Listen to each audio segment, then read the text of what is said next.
Awesome. All right, mainnet phase one. By the way, first of all, congratulations on Ready Layer 1, everybody. That was amazing. I just plowed through all the sessions as much as possible and got to meet as many people as I could. And I was blown away by everybody's level of enthusiasm and excitement. And I was just overwhelmed. So it was for like 3 days straight. I basically was totally absorbed inside of everything that we were doing. And so I really enjoyed that. I hope everybody else did too. So thanks for everybody's help on that. Plus, we managed to stay sort of mostly up the whole time. There's a couple of issues with BetaNet, but we made it through. So I'm very happy about that part. So here we are. We are on our next burn down chart on phase one.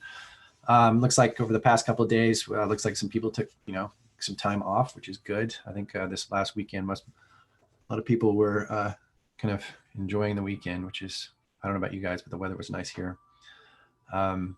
But we got to get going on rest of phase one. We're about to, looks like almost halfway through. And let's get started. There's two things on here, or three actually, that I'm wondering if we can get sort of idea of whether or not we can get estimates on. Number one's a near prover, this guy right here, and the near trustless client. And there's another one here, assembly scripts should be tested using near runtime.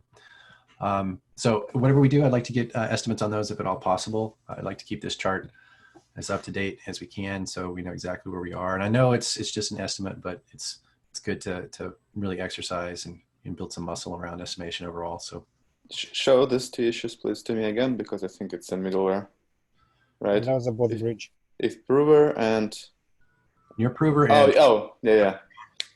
Anton was supposed to update it. Anton, you here? Anton is not here.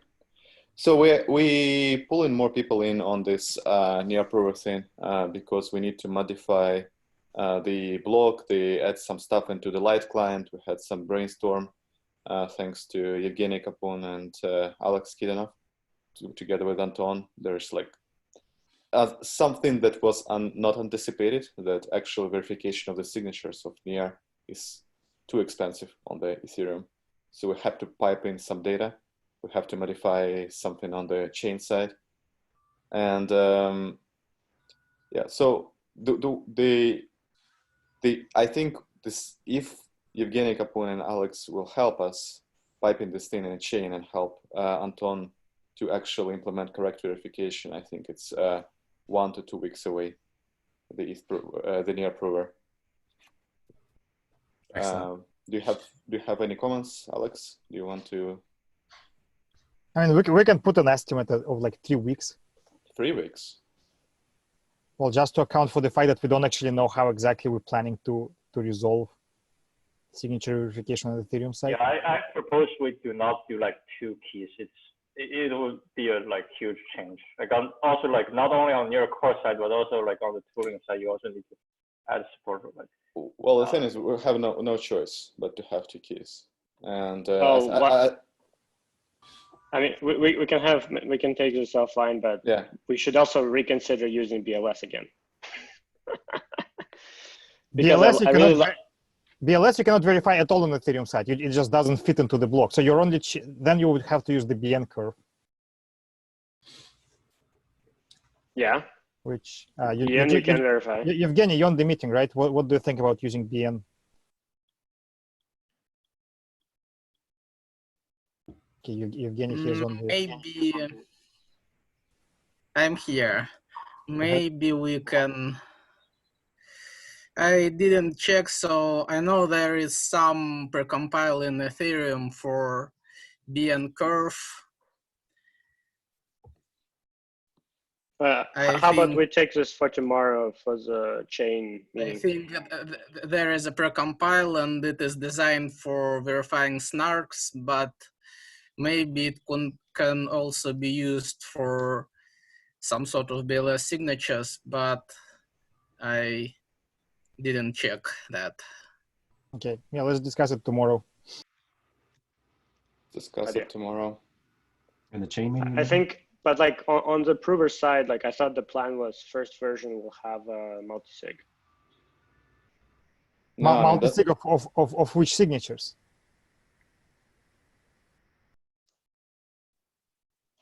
of some stakers on Ethereum who sign with. Oh, you're the suggesting to have a controller.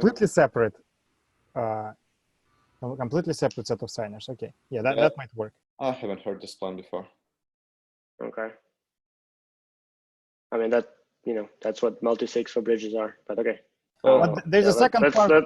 There's a second problem in near prover, which is that we cannot move every block to the Ethereum side. We can only move some of them. Very sparse, right? We create blocks every second. We can maybe like move them every several minutes in the best case, which means that having outcome root of a particular block is not something that can be used to prove existence of the outcomes, right? So we either need to have outcome root, which includes outcomes of multiple blocks, all of them, for example, or we need to have a way to quickly prove that a particular block isn't the ancestor of some other block, so that we can use the outcome proof in a particular block and that proof combined. Either way, we need to change the protocol. Okay, so it sounds like we have ways to solve it, right? We're just debating of like what is lesser evil and everything. Right, but 3 weeks I think is even optimistic. Well, here's an important thing: we have partners waiting for the Ethereum bridge that we've been, like waiting in front of them for like since the beginning of this year. And now that phase 1 launch is approaching, it's actually a countdown of like on weeks, and 3 weeks might be a stretch for them. And so we need to crunch in and figure out, like, we don't need like a deal solution there. Like what you, Alex, proposed, I think is perfect. What you proposed in a Slack, where we just like add ED signature into the block body itself, and then the light client, light client view, block view actually contains the ED signature. But we still need to solve the second problem I mentioned. I think. Well, I mean, we discussed the solution. It sounds like we have solution for everything. Let's do it. I mean, why don't we do it in 1 or 2 weeks? Is it that difficult? I just don't like estimating too optimistically. We were doing it too much in the past. Also, it's incidental exactly 3 weeks till the end of phase 1. Well, also, when you say 3 weeks, 3 weeks of whom? Like how many people are actually working on this? It's going to be me and Anton. Well, Anton won't be able to work on a chain, right? Because he's going to be writing the Solidity contract. So we need to implement it on the chain side, and then we need to implement this on the Solidity side. So we need like at least you on the chain side, and we need someone to help Anton to also do the correct verification on Solidity. Yep. So this is I mean, we cannot finish it in 3 weeks. We cannot do it we cannot launch the bridge just like before the phase 1 launch. There should be a gap of several weeks in between, like 1 week or even more, because that's what partners expect from us. That's what people like Flux want from us. We really want us to launch it first so they can start building it, and then when phase 1 actually happens, they are already ready with the infrastructure. All right. So I do want to mention also the contract needs to be reviewed actually by someone else. Yep. On both Ethereum and our side. So it sounds like we should break down this task a little bit more and figure out what's going to be finished in phase 1 and what's going to be pushed out to the rest. It's for sure should not be one task, by the way. It should be like at least Well, I mean, the thing 5. is that sure, I mean, it should the task should be partitioned. We just figure out that the task is much more involved to several the middle last week or something. So, okay. And there's a meeting today to figure out the details, so we will split the task as the result of the meeting. All right, cool. All right. Also, too, I know that this is just an announcement. I want to move on to individual team updates here right after this, but I want to make sure everybody attends the next meeting, the all hands. Now that we've completed phase 1, we've gone through Ready Layer 1. We're going to be talking about our overall goals and objectives for the next 3 months and quarter. So please make sure you attend the next meeting. That said, all right. So Max, I'll be watching this too, and maybe you can help me. We'll just kind of, I don't know, in our one-on-one, we can go over some of these ones that haven't been estimated, and maybe do a little bit of breakdown of this, of the bridge stuff and everything else that we just talked about here. So it fits into phase 1, phase 2, I guess. Is there a phase 2, by the way? I haven't even looked. Yeah, I mean, there is phase 2. There we go. And there's nothing there. Oh, there's some things. Yeah, if anybody wants to do estimation on phase 2, a good time to start. Well, I believe most of the issues already had estimation. I mean, So- maybe a few of them do not, but yeah. Looks like that doesn't look very big. Some of them look kind of small. All right, let's go on to individual teams. Max, you just want to go first since you're already talking? Right. Thank you, sir. Right, let me present. Oh, you need to stop presenting. Right. Love your background, Peter.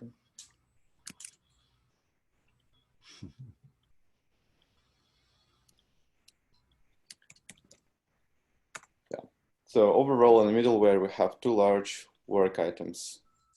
One of them, as we discussed already, the bridge, the scope of which, not the scope, the difficulty of which just increased, as we discovered last week, when we realized that we cannot actually verify the current stuff from the light client in the Solidity contract. So we have to do the workaround. We have to ask kindly Alex and Evgeny Kapun to help us more. And I mean, the ideas that they gave, like, really actually great. I think we should just go with them. So the 2 high-level goals, as I said, is the bridge, asking for help from Alex and also Evgeny Kapun. And the other one is preparing initial contracts for the audit. So this is something that we want to start doing today. Like, we already have the audit company sitting there waiting for us to give them the contract. And last week we started writing tests. So before that it was just Evgeny working on it. And we additionally have now Alexei and Willem and Mikhail working on the tests and the spec for the contract. Unfortunately, the spec wasn't ready by today, but Evgeny is currently, I think, writing it himself. But Alexei and Willem actually wrote some tests for the staking pool contract. So we have multiple contracts in there that we want to do security audit for. The staking pool, the lockup investing. This is like the 2 most complex contracts. And the voting contract, which is like devolved from Bowen's version from the hackathon. Then we have the whitelist. It's a simple contract, but still it's a contract that we need to be careful about. And maybe we're also going to have the fungible token contract there for the security audit. And we're starting with the staking pool today. We have some tests already. We just need to merge the stuff, and Evgeny needs to write the staking, the spec, and pass it to the audit company, and then they can start reviewing and doing the audit review for us. The difficulty there is that we don't want to do several tries. We don't want to like fail the first security audit review and then redo it again, because again, we're tight on time. We want to take this, have the report. We want the report to be good, reflecting that our contracts are actually in a very good state, and then we want to take the report and give it to other partners that ask for this such a security audit report. So that's why we have 4 people working on this right now. And yeah, this is very, very time sensitive. Like, we need to be giving out stuff for the security audit review like today. And we have something ready, actually. But yeah, that will be a very time intense, like work intense, like time bound thing for the next week or 2 or 3 weeks. And like everyone here on this list deprioritized everything that they've been working on. And I'm very, thanks a lot to actually Alex to, asking Misha to help us with it, and also helping with the bridge, because this is also another time sensitive thing, because we've been setting expectations with the partners for quite a long time. And many of them, their participation, them building us is predicated on actually us having the bridge and having it working and having it trustless. Slightly less urgent things, we have a bunch of blockers for phase 1. As you saw, our graph is actually below our estimate. That's because we still have a bunch of things that we want to do before phase 1. And there are fees that Nikolai is working on that we want to nail down more or less accurate so they don't readjust them later.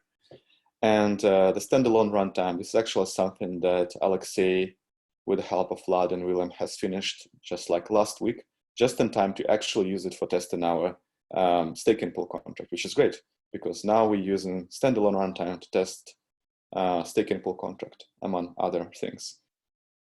So good timing here from Alexei and everyone who is working with him on it. So these are like the main focus of the middleware team. They're two very urgent, very work intense and time-bound things. A bunch of other things that we still need to do before the phase 1 launch. Anything that we kind of done already, but we gonna be evolving it as part of actual add and test to our initial contracts. Okay, what everyone else is working on, let me do a quick run. So yeah, Evgeny, as I said, he was working on these contracts. He's continuing working on this. He's leading this effort here with the initial contracts. Anton, so with the bridge, there are basically 3 big components that need to be done. So one of them is if prover needs to be fixed. There is some bug with checking paths of in this Merkle Patricia tree and this RLP encoding or something. I'm gonna dig into that. Then the near client needs to be finished.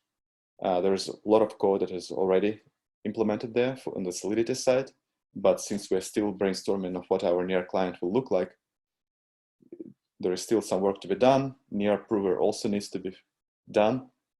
Yeah,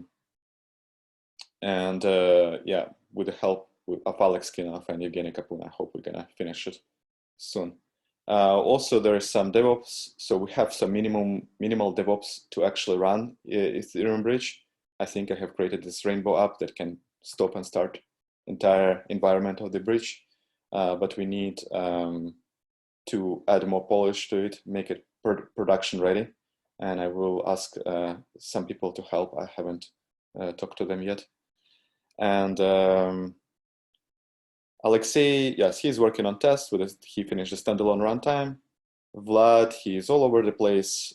He is doing some firefighting with Explore. He actually helped us migrate to Neo.org, doing some doc stuff. He's also helping with the standalone runtime, Alexei, because he has a lot of experience refactoring our infrastructure, so he knows lots of things in our code overall. That was very useful for actually making standalone runtime. Fixed some telemetry, and he's helping Bogdan on board. And yeah, we were all busy with Ready Layer 1 last week. So I said already what I was doing, and Bowen also dropped into the meeting, and we had some discussion about the stake and pool. So overall, that's what middleware team is working on. Again, this is the main focus right now for us. And we actually welcome any help we can get from anyone else in our collective. Yeah, just to reiterate, I mean, this contract will be managing pretty much all of our funds. So like literally 100% of allocated tokens will be in these contracts.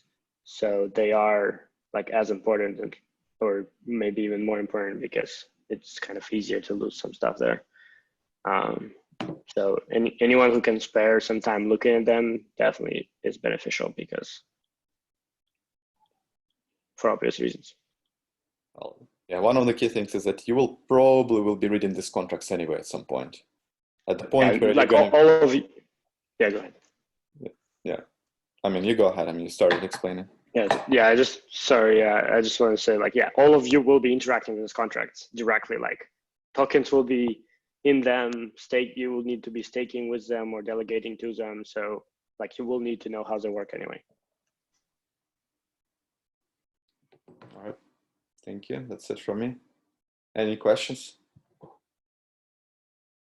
I do want to point out that Misha is also working on a critical issue on the chain side that, I mean, obviously that will also block the launch of phase 1. But, you know, we can decide which one is more important there.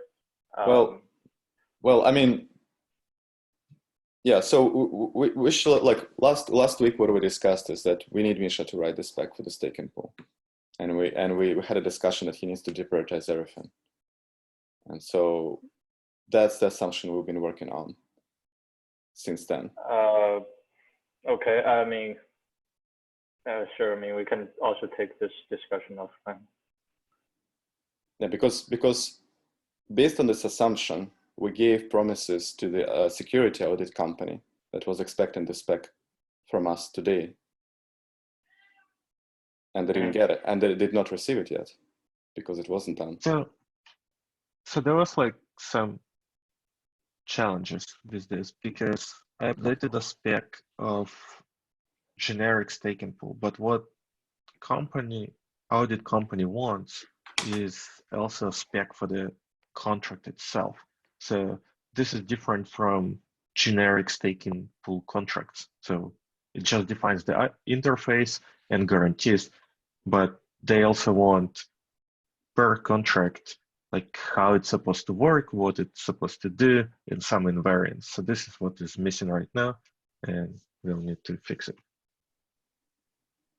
Also, it's not in state right now for tests to be readily reviewed because it's still not merged. So we need to like clean it up, and hopefully we can sync up either after this or like I think to clean up the PR and then get it done. Yeah, we need to give it something today to them because they're like maybe we can do fungible token. It's super simple, but again, no one reviewed it. So yeah, we'll need to figure out. So I basically asked them for like 3 hours for us to decide what to do. All right, thanks, Evgeny.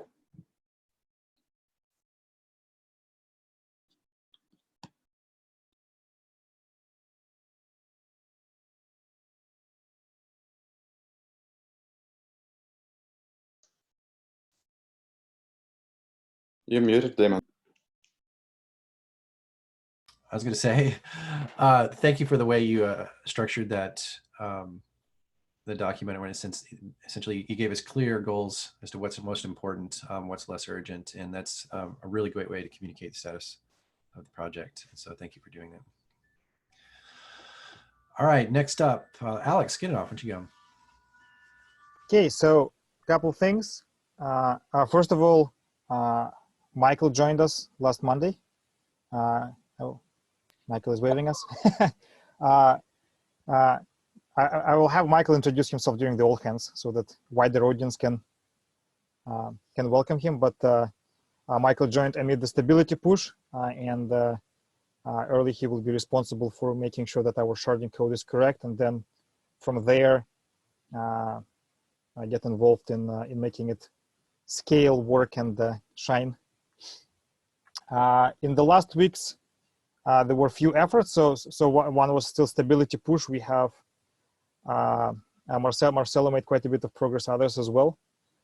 We also went through Nightly and made sure that Nightly is greenish. So as of 2 weeks ago, so we skipped last engineering meeting, right? So 2 weeks ago, Nightly was in a pretty bad shape because we had quite a few things pushed without full attention to Nightly. So we made it such that there's only one test which is known to be failing consistently. Alexei Frolov is looking into it, I hope. For other tests, there are still some flaky tests. Some of them are known to be flaky. Some of them are potentially actually still exposing real bugs. So we're looking into them, but we have runs which are green besides the test, which is always failing. So we made quite a bit of progress in making Nightly green. Primarily Bowen fixed most of the bugs. Besides that, Bo actually implemented a feature which allows anyone to submit their commit into Nightly before sending it to as a PR, right? So if you're changing a lot of code and you suspect that you might be breaking Nightly, it's a good idea to use that feature and actually have a Nightly run. And it takes several hours, so it will delay, but you can send it in parallel with the PR, so you will know if your PR is actually breaking Nightly, because we had quite a few PRs breaking Nightly in the past. We're not making Nightly part of the CI because, well, it takes several hours, and probably for majority of runs, for majority of commits, we don't want to have several hour PR blocking them. For release process, we will mark the tests that are flaky as flaky, and so the plan is effectively to have no tests which consistently fail. So we need to fix the last one, the high load. For the remaining tests, we will mark them as flaky and non-flaky. So non-flaky we will expect to pass from the first attempt in the release process, and the flaky test we will expect to pass at least once out of 3 runs. And then the goal is over time to have no flaky tests at all, right? So we will have a list of flaky tests that will be wired into the sign-off process, and so over time the goal will be to have none of them. That I guess is the update. I don't know if I'm missing anything. Yeah, I want to circle back on what Bowen mentioned, which is like we have few critical issues. Like what's the status? How critical are they actually? And like when are we actually planning to like fix and push them? Yeah, so there's I discussed with Misha last week. So actually I was mistaken in one of the issues. So the issue that I thought caused like an occasional crash of the node is actually not the reason. It's not a bug that would actually cause the problem. So there is some other new issue that we need to debug, and because of the sort of miscommunication, misunderstanding, I mean we didn't start looking into that until like late last week, and I believe Misha is working on that to figure out what exactly caused the node to crash. So I mean that's a highly critical issue, mostly because we don't even know what caused it. So it could be that there's some very fatal bug in our code, and we first need to understand what caused it and see like whether it's super critical or like we can wait until later. Because so far, at least from our side, we only observed this crashing on the RPC node side. But it doesn't mean that it cannot crash on a validator node. We just need to have better understanding of what happened there. Misha, you here? Can you give us more context?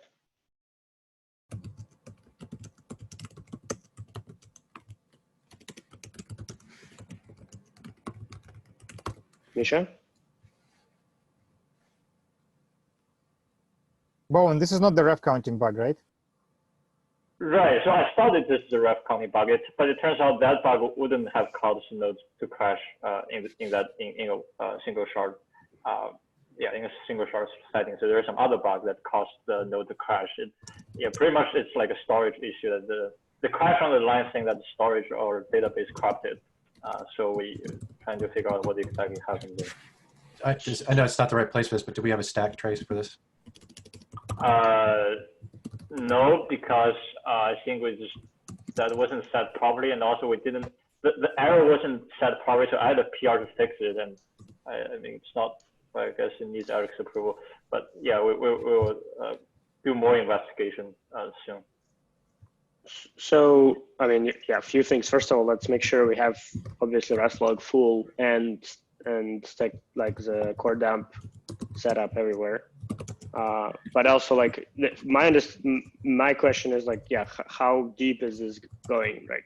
Like do we have like pretty much like is our main net and current test net where we have hackathon going is exposed to this right now? Yeah, we don't know, unfortunately. We need to investigate, obviously. Like, okay. Is it clear what happened there? I mean, like Bowen, that is. Bowen, you mentioned only RPC nodes have this, right? Well, the things we've only observed that, but doesn't mean like you cannot be certain, right? Like, so we need to assess the severity first, and then go from there. But also that means. I presume Misha will be the primary person who will be debugging it, right? Yes. So that means that all the efforts that Max anticipates from Misha are probably going to be postponed, right? So well, that's why I just mentioned this, right? So, but okay, but yeah, I mean that is a priority because if this is like right now going to crash our testnet under hackathon, that is very, very suboptimal. So Bowen, do we only reproduce it in the wild, or we have way to reproduce it. Yeah, we only started on beta.net and we have not been able to reproduce it, or like, yeah, we don't even understand like what caused it and stuff like this. And then now that crashes with this, it restarts and operates normally? Yes. So yeah, so it's not like, yeah, it's unclear to me what happened. It's not that the state corrupted or like storage corrupted to irrecoverable state, but just something. Yeah, I don't even know like what went wrong there. Okay, let's circle back on that when we have more information.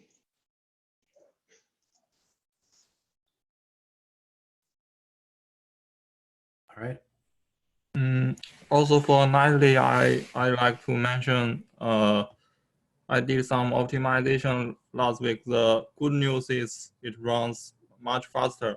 Like only takes 1 hour if you submit a task to run.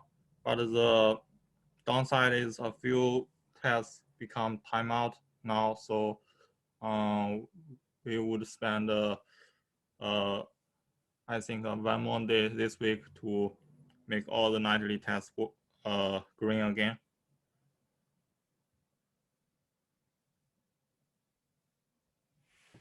Okay. Cool. Thank you, Bo. All right, Kendall, any other questions? Unless we're going to move on to Kendall. Go right ahead, Kendall. Thank you. Cool. So yeah, we also have another new joiner to the team. So Matt Lockyer starts today. Matt, yeah, we'll have you introduce yourself in the next meeting to the rest of the team. Welcome, as well. So yeah, Matt's going to be helping us on probably quite a few things actually. He's got some skills in a few different disciplines, but primarily he'll be starting out helping us out on the wallet backend and probably near API.js. So looking forward to that. All right, let me share my screen real quick.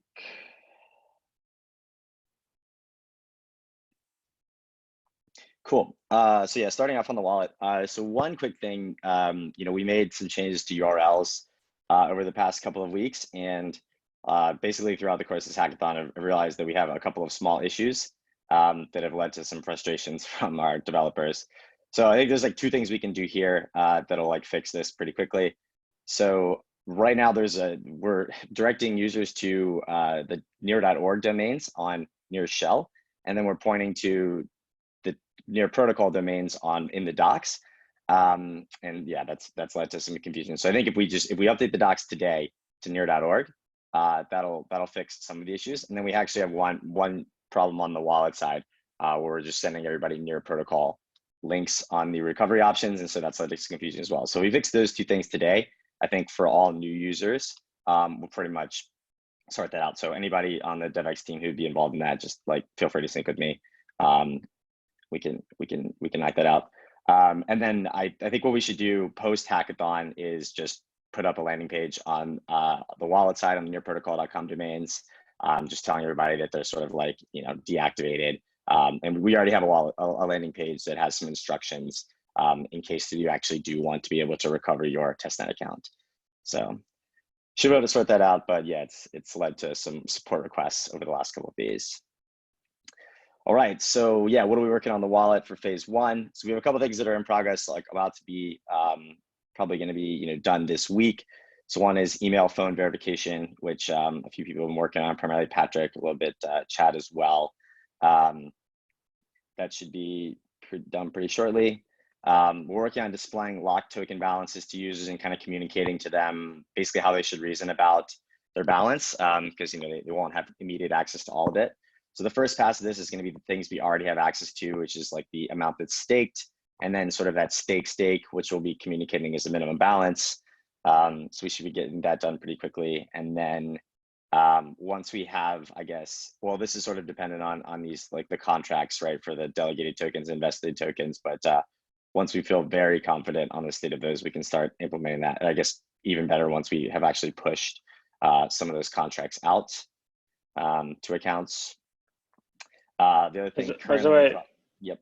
Sorry, I wanted to mention on locked balances, there's actually a discrepancy between what's locked and what's staked, which people have been confused with. Ooh. And so we need to be like, we need to explain it, and we also need to be like careful. Like when we show log balance, that's not actually like the balance you will have and stuff like this. Wait, why is that? Because isn't locked right now supposed to just be the staked amount? Like, what is the discrepancy due to? It's between like reward not yet like propagated, and yeah, Bowen can. Okay. Yeah, there's a lot of complication there. Yeah. All right, we can sync on that. Yeah, we discuss that. Sounds good. Okay, and the other thing that's currently in progress is adding support for Ledger, which I've been doing a lot of work on, and the next pass is going to be working that flow into the wallet. In a pretty user-friendly way. So we have some designs coming for that, and Patrick and Vlad will be working on that. And something we should actually discuss a little bit here. So the goal is really to get the wallet to a state where at least us as the team can use it pre-phase 2. So before we have full access keys distributed in any fashion. And we might actually have contracts on a lot of accounts on the wallet side even after that point.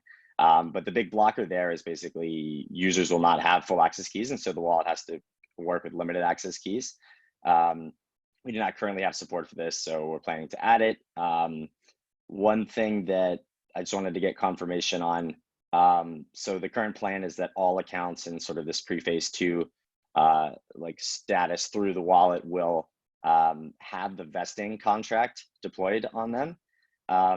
And some requirements there are like, are we going to have sort of, I guess, like the pass-through support for the add access key and potentially function call actions?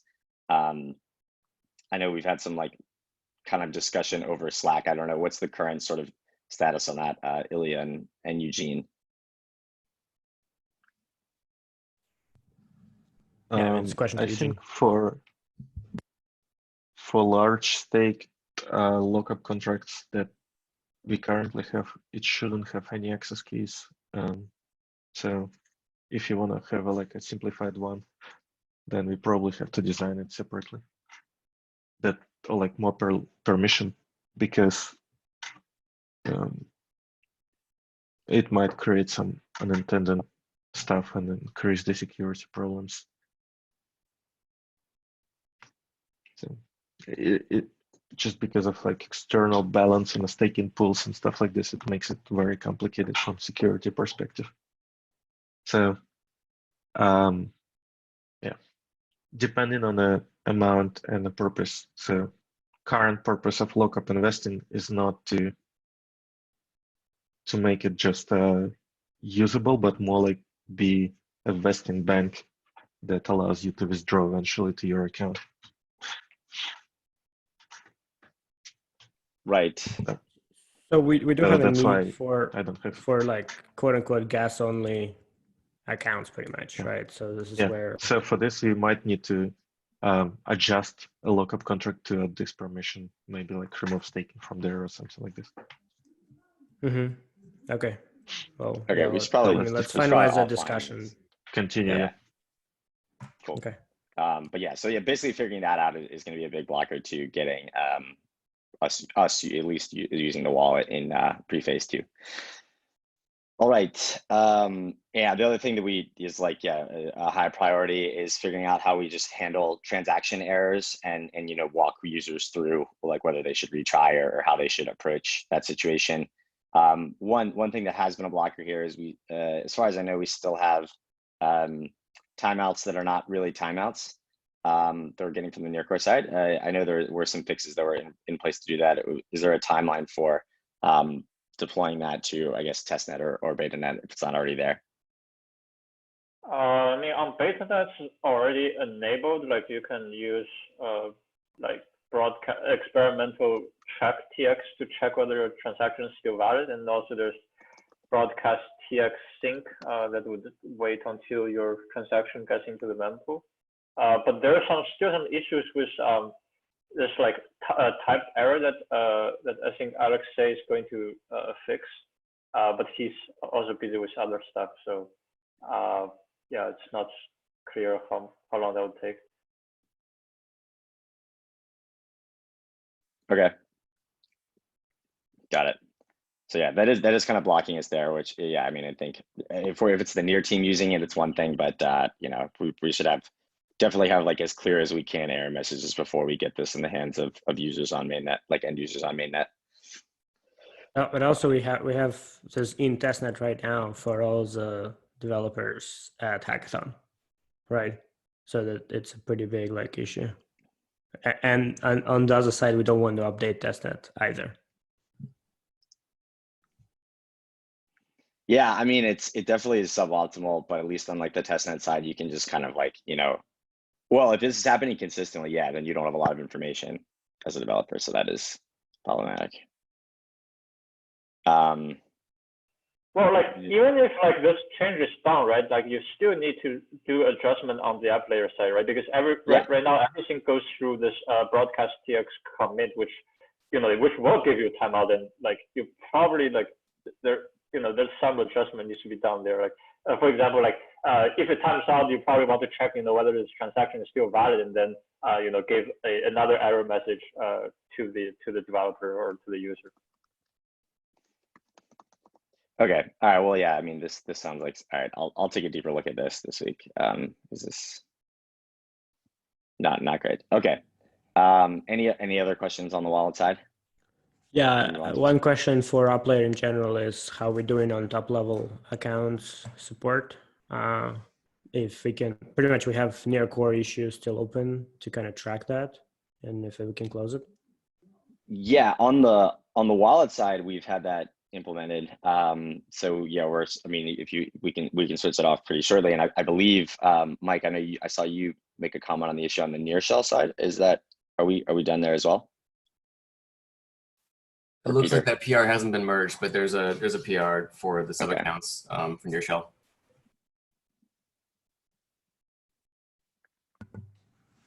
Cool. Is that something we should look into getting merged this week? I totally support that. Yeah. Cool. Any other questions on wallet side? Yeah, so I assume, well, at least as my understanding that right now, Wallet still shows like a non-final state of accounts, which I believe is very suboptimal, because you could potentially see like your balance gets rewinded or like just suddenly change to something else. Like or like rather it's like, yeah, you can, it should be the case that you can trust the balance as shown on the wallet to you. Or at least it seems to me that's a better strategy. So it just uses like the head instead of the final head? Yeah, right now it just shows the latest. The way Bitcoin does this is usually you display confirmed and non-confirmed balances.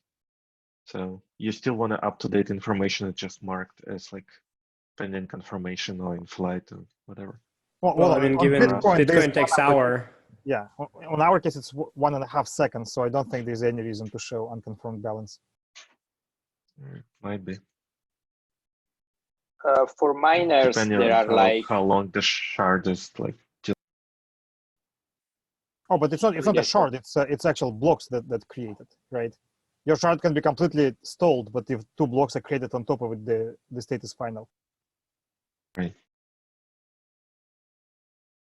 So for miners, the time is much longer. So the lock-in period, if you create a new block in Bitcoin, is hundreds of blocks. But that's logged balance. It's different from unconfirmed balance. It is confirmed. True. It's just locked, right? Yeah, it's locked. Yeah, it's locked immediately. As soon as transaction gets finalized, which is on average 2.5 seconds.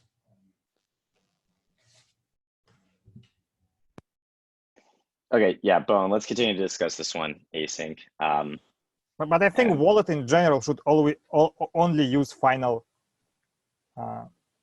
states. Also, right, this problem actually works 2 ways. It's equally bad to show final state and head state in terms of like it's never gonna be consistent. None of this is gonna be consistent with what actually user did right now. right? Like if I decreased my balance, then like the final state gonna be like my balance is bigger than what it was, right? Like how it is better than showing the decreased balance.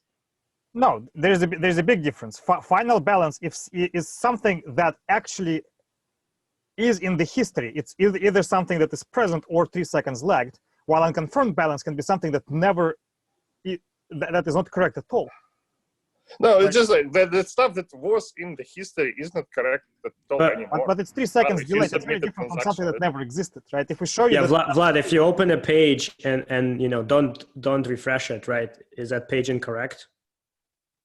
Yes. I mean that's the same state. I mean, this is like it's a UI It's a UI problem in this case. Like in both cases, this is UI problem. Yeah, like yeah, this is difference of what makes more sense, like for user, and it's not clear that final state is actually more sense. No, I mean, it means so that you submit transaction, it's not reflected in balance. Is that what we show? When you submit, yeah, but it also not reflected correctly, even if transaction didn't make it, like didn't yet got confirmed by a block either. But Vlad, right? if you submit a transaction, if we show you the final state, then also transaction is in flight. So the wallet will actually be telling you your balance is such, but there's also an in-flight transaction. So you can consistently see you will be in 3 states. State 1, you have full balance, no transaction in flight. State 2, you submit a transaction, balance is not updated, transaction is in flight. State 3, your balance is updated. So it is always consistent. So it's far more consistent to update balance immediately, but show the transaction is in flight. This is how most apps do it. But this is outside of crypto. No, Vlad, yes, just do that. But the point is that the API calls that you should be using to check the actual balance from the backend should be the final one. They should like think about how to show different ones. Yeah. On the front end you can show subtract anyway. Yeah. Yeah, I want to suggest we take this next. There's clearly some misunderstanding contention here, which is not bad. It's just I know we just got to work through it, and we only got 10 minutes left, so I just want to make sure we handle this. All right, use our time appropriately. That makes sense. Okay. Yeah. So on the Explorer side, so an initiative that we're starting to kick off, which Max touched on briefly, on Foles working on, is going to be the network indexer. That's basically just like changing the way that we actually sort of like, get data into the database and like sync figure out what the current state of the network is, and that we're displaying through the Explorer. The current plan is actually to use Nearcore as the base here, and essentially like extend some of the functionality there. So Frol and Bogdan are going to be working on this, starting very shortly. I mean, a big initiative for us really has been stability.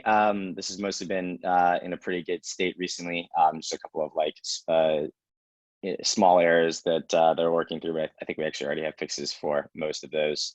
And then really, I mean, the next thing is kind of just displaying more data. So we pushed a few fixes to node telemetry. If anybody notices any other errors there, like please continue to share them with us. And so basically we have all these kind of like issues we currently have as P2 that are really just about displaying more data. But one of these is, I guess, is we want to show that blocks like and transactions are final. So that's pretty similar to the wallet issue we were just discussing. So one of the things that needs to be done, since we have a lot more data that we're kind of trying to display, is actually just like redesign the dashboard a little bit on some of like the account detail, transaction detail pages, because it's getting a little bit crowded there. So that's one of the things that we're going to be working on, is just figuring out a better way to like handle this data, since like it's getting a little bit overwhelming for users. So yeah, 2 big initiatives there, really: stability and reliability, which you're handling kind of with the network indexer, and then displaying more data, which you're handling on the front end side and with some new designs. And that's pretty much what's in progress on the Explorer side. Any questions there?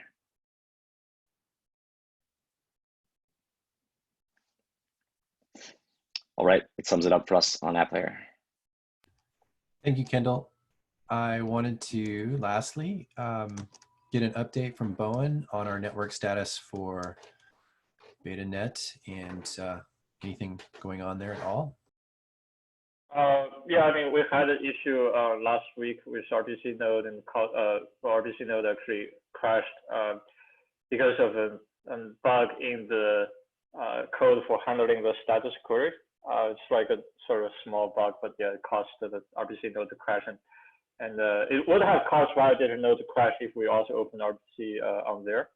But I'm glad that we have RPC nodes this sort of setup and do not expose RPC on the validator nodes. So I mean that problem is fixed, and other than that, I think it's mostly smooth, other than the critical issue that I just mentioned, which requires more investigation. Yeah. Also, we have memory leaks there, right? Yeah, it's supposedly fixed it because we had an issue with build kite last week. So the commit that fixed the bug didn't get merged into the last week's release. Have we fixed that problem, like so that that doesn't happen again, or we've? Yeah.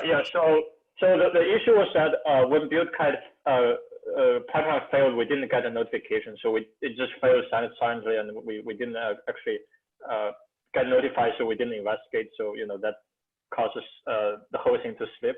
And the fix we did is we actually I think Bo hooked the build kite pipeline result to one of our Slack channels, so that when it fails, we would actually get a notification. Okay. All right. Thank you. We should also get update from Devex. Yeah, Peter, please. Yep. Sure. So right now we're kind of doubling down on partner engineering, which means supporting people who are onboarding and trying to figure out how to get someone on mainnet in the shortest time possible. We also have our metrics up and running. So technically right now, our returning weekly active developers, we have 16. That's people who returned in the last 90 days, basically on a weekly basis, which is cool. We spiked from Ready Layer 1 at about 300 active shell sessions, which is pretty nifty. That's I think a 10% conversion from the traffic to through people who saw that command. There might have been a higher number actually on the homepage, I'm realizing, but anyways.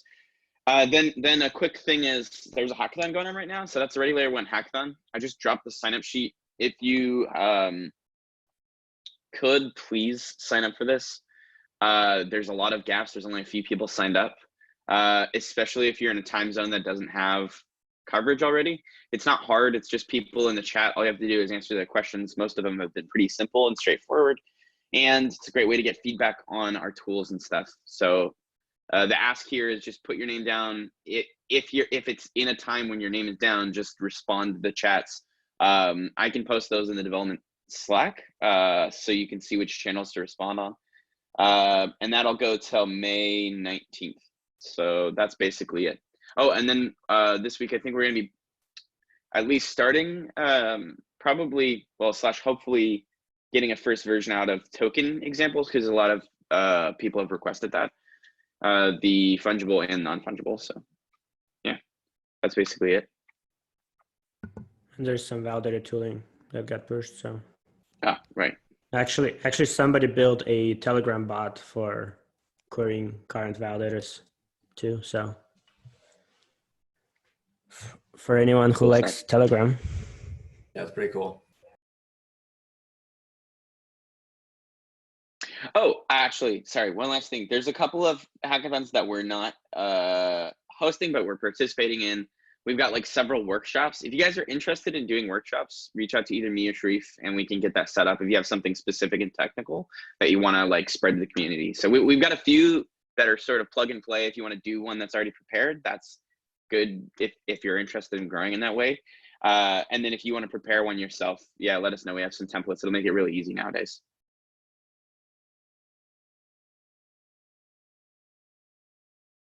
All right. Thank you, Peter. All right, we've got 3 minutes to the next meeting. I think I'm going to go get some avocado with toast. Thank you, Willem. I'm starving. All right, guys, thank you so much. Anything else for today? Real quick, got 3 minutes. I don't want to I want to let everybody get some time between now and the next meeting. Awesome. This has been a great information dense meeting. So thank you guys and enjoy your week. Looking forward to it. Bye-bye. Thank you.